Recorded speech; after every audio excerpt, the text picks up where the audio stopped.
Magtada Manipuri tutorial channel bu midyeng tabiri ba kuhai pumna ko taram nokchari ngasi aikoina nainagadoriba topic asi Windows 10 natraga Windows 11 na yamna kanaba piba adugumba program amani hariba program sigi maming PowerToys na haraga khangnai aduna sida aikoina PowerToys na haraga sida dum app na haraga open daw matamda sumaina hangkani sigi PowerToys na haraga gi posak si hang abog gi matungda mangon si tawbo ngamba thabak mayam se koina khangdringai mamangda kamain tawna khoi PowerToys si kadai dagi logudagi sigi program si kamain tawbuno paid la natraga free ra haiba si mai koina na khangsi adu khangbi gi haiba taraga di koina mai kenu gi web page amada changbiro adu goi koina sida PowerToys na haiba manambiro PowerToys download and haiba manamaga koina Google the search tawba matamda install PowerToys and haiba Microsoft ki dagi phangba utility ki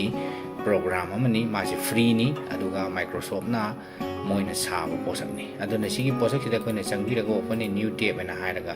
magi sigi install PowerToys kan hairibagi posak sida gi koina dum install tawba yai mangon sida kanaba piba posak mayam amasu lairi mangon sida kanaba piba posak mayam dani sida haipet chawra poma pi si always on top PowerToys awake color picker command not found crop and lock environment variables FancyZones file explorer guys sida duki matik mayam am pi gre sida lairibagi posak singse koina free da use tawba yawa dum posak amani aduna ahan bada install PowerToys na haiba sigi website sida gi sangaga dum install tawbiro natraga so ai sigi magi website sigi link se description da hapcharake adu loraba matungda koini install tawba loraba matungda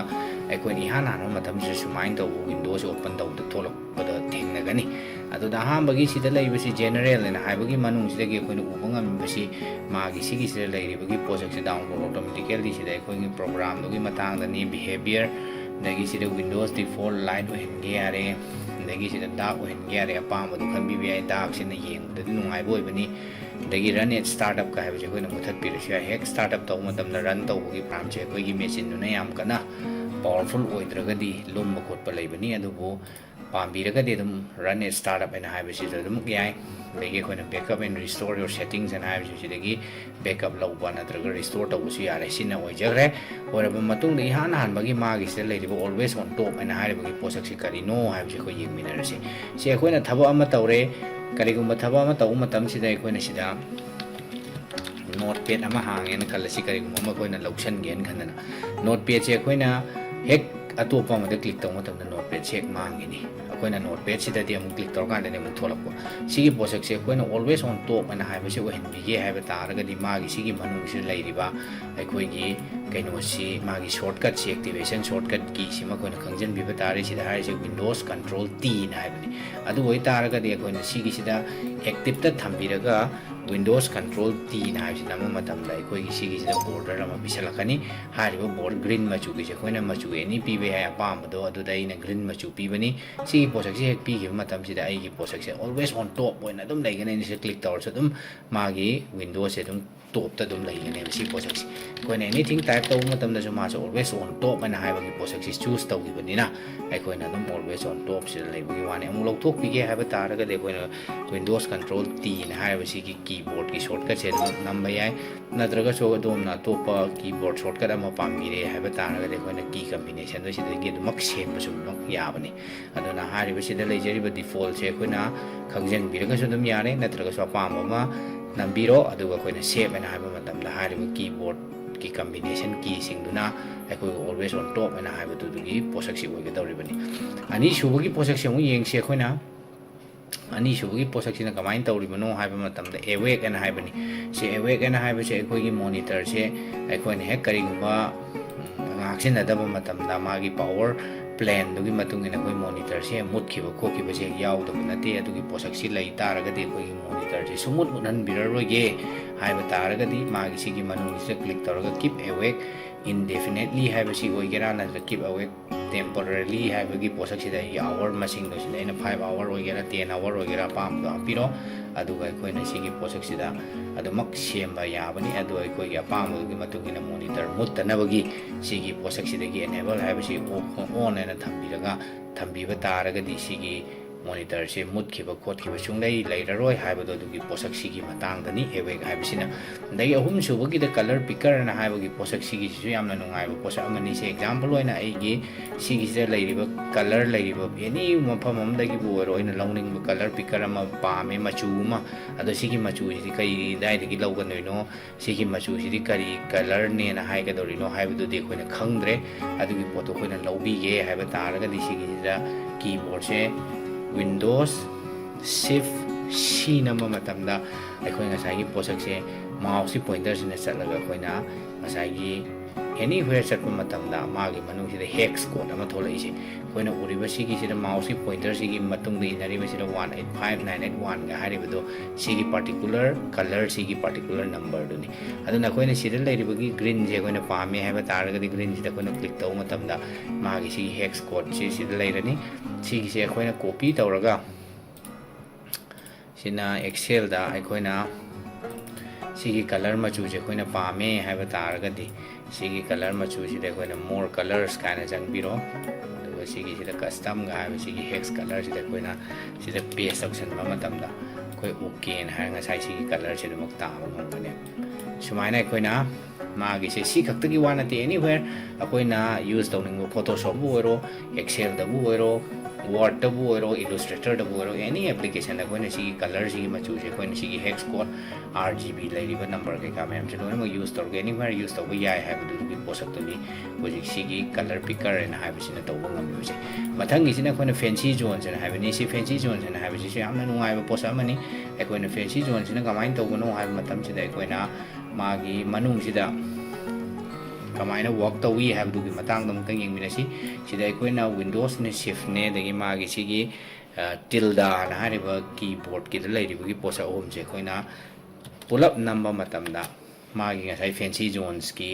editor na haiba mathole sigi fancy zones ki editor sigi sida akhoi na magi column je hum thokpa row hum thokpa grid hum thokpa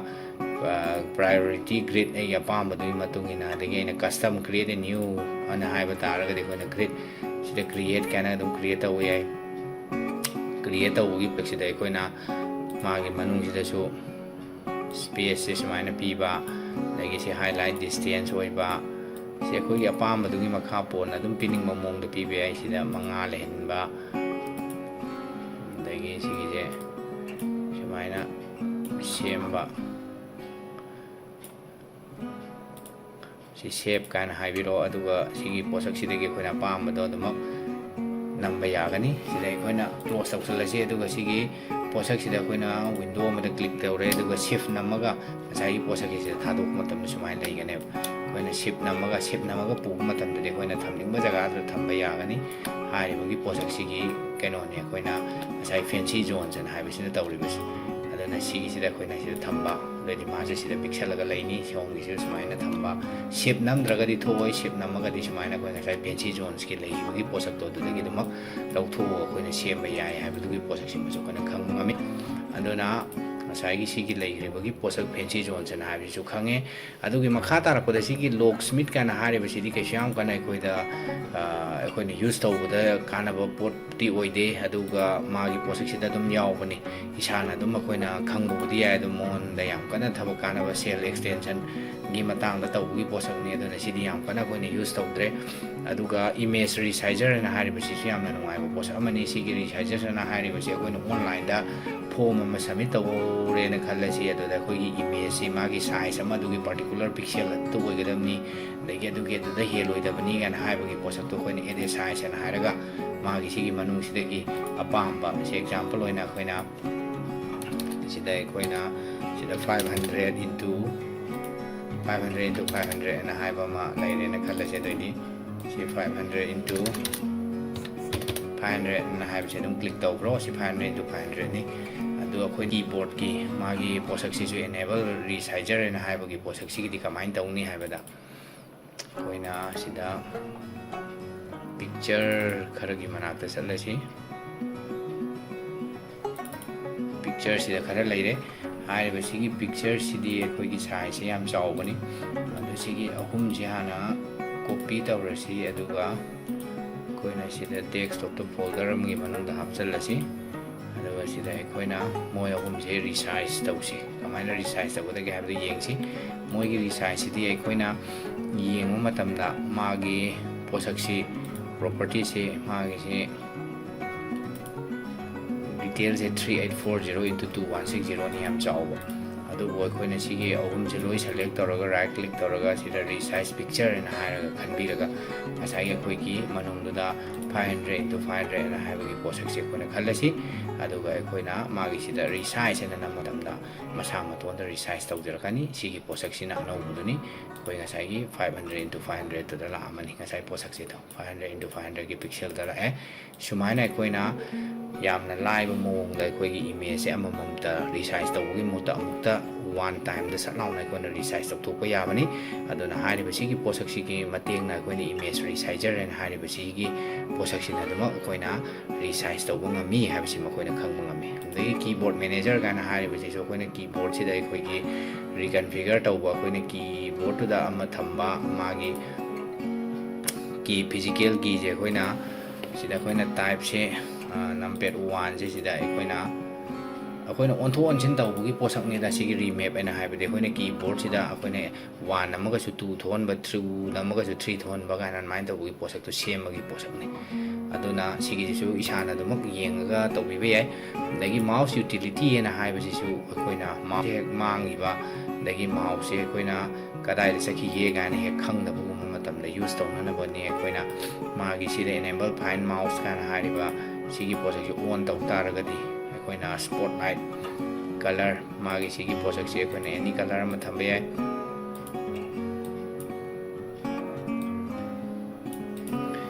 ꯑꯩꯈꯣꯏꯅ ꯑꯦꯅꯤ colour ꯑꯃ sida Windows Shift H kind haibashi namaga activation ni magi posaksi to akoina click tawba matamda mouse kadai da lei haise koi ngasa highlighter amu leibasina koi sida lei hana haise khangwa ngami aduna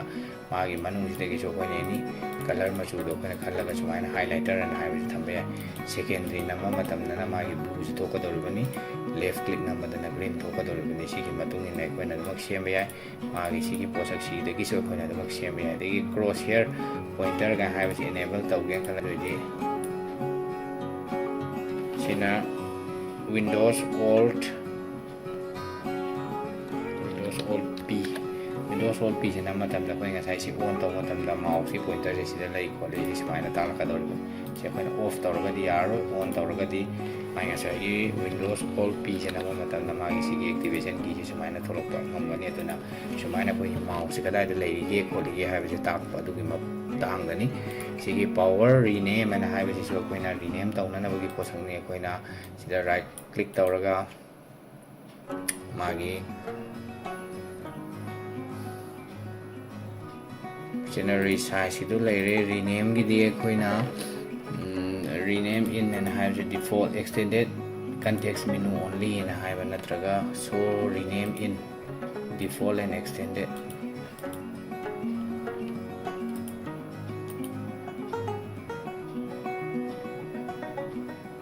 power rename and have a process ki changga koina maming se rename tawdabani sida power rename and have changbiro koina maming do replace tawsu yai lagi koina search for and have winning boy ba sai process sida ki so koina rename tawbada yam lahaina tawbung process ama oibani aduna sigi process si so koina use tawba yai mayam select tawbiro right click tawga power rename and have khanbada dum ere one time da loina rename tawbada yam lahaina tawba yabani lagi koina PowerToys run and hire bagi project si all space and hire si yam nungai ba posa mani koina sida keyboard sida all space and name sida koi type tawna na bam lakani sida excel and hire bam name excel se nama koina enter fu matam da excel se open tawrakani adumaina koina sida all ka space ka name sida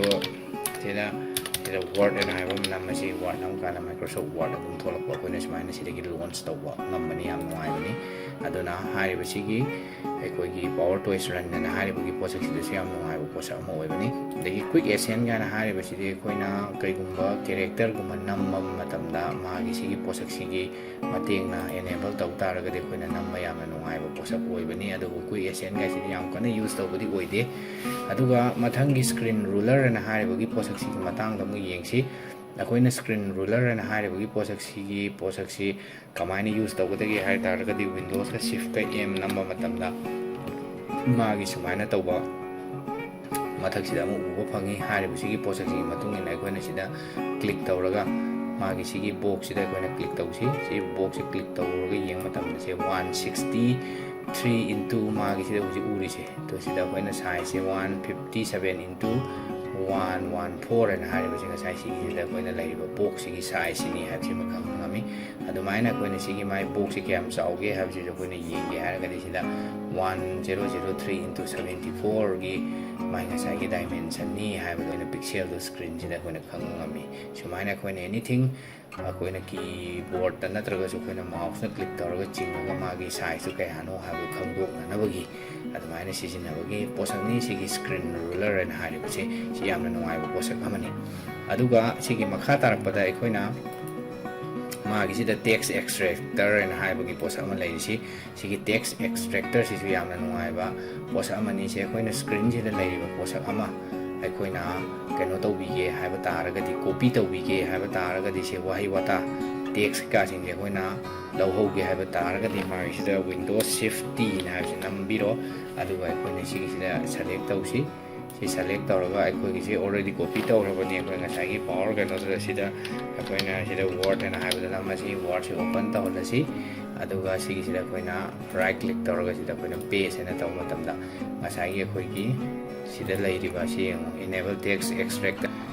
ꯑꯦꯛꯁꯇ꯭ꯔꯦꯛꯇꯔ ꯑꯗꯨ ꯑꯗꯥ ꯂꯩꯔꯤꯕ ꯃꯌꯥꯝꯁꯦ ꯃꯥꯅ ꯂꯣꯏꯅꯃꯛ ꯁꯤꯗꯒꯤ ꯂꯧꯈꯠꯂꯒ copy ꯇꯧꯔꯒ ꯑꯩꯈꯣꯏꯅ ꯁꯤꯗ ꯑꯗꯨꯃꯛ ꯄꯦꯁ ꯇꯧꯁꯟꯕ ꯉꯝꯕꯒꯤ ꯄꯣꯠꯁꯛꯇꯨꯃꯨꯛ ꯈꯪꯉꯤ ꯑꯗꯨꯅ ꯁꯤꯒꯤ ꯄꯣꯠꯁꯛꯁꯤꯁꯨ ꯑꯩꯈꯣꯏꯅ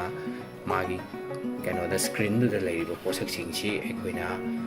ꯃꯉꯣꯟꯗꯒꯤ ꯑꯗꯨꯝ ꯑꯦꯛꯁꯇ꯭ꯔꯦꯛ ꯇꯧꯕ ꯉꯝꯍꯟꯕ ꯑꯗꯨꯒꯨꯝꯕ OCRꯒꯤ ꯊꯕꯛ ꯇꯧꯕ ꯑꯗꯨꯒꯨꯝꯕ ꯁꯣꯐꯋꯦꯔꯅꯤ ꯑꯗꯨꯅ ꯍꯥꯏꯔꯤꯕꯁꯤꯒꯤ PowerToys ꯍꯥꯏꯅ ꯍꯥꯏꯔꯤꯕꯒꯤ ꯁꯣꯐꯋꯦꯔꯁꯤ ꯌꯥꯝꯅ ꯀꯥꯟꯅꯕ ꯑꯩꯈꯣꯏꯅ Windows 10ꯗꯁꯨ Windows 11ꯗꯁꯨ ꯑꯅꯤꯃꯛꯇ ꯂꯣꯏꯅꯃꯛ ꯌꯨꯁ ꯇꯧꯕ ꯌꯥꯕ ꯁꯣꯐꯋꯦꯔꯅꯤ ꯑꯗꯨꯅ ꯍꯥꯏꯔꯤꯕꯁꯤ ꯃꯌꯥꯝꯅ ꯑꯃꯨꯛꯇꯪ ꯇ꯭ꯔꯥꯏ ꯇꯧꯊꯣꯛꯄꯤꯌꯨ ꯁꯤꯗ ꯌꯥꯎꯔꯤꯕꯒꯤ ꯄꯣꯠꯁꯛ ꯃꯌꯥꯝꯁꯦ ꯑꯩꯈꯣꯏꯅ ꯑꯇꯣꯞꯄ ꯑꯃꯗꯒꯤ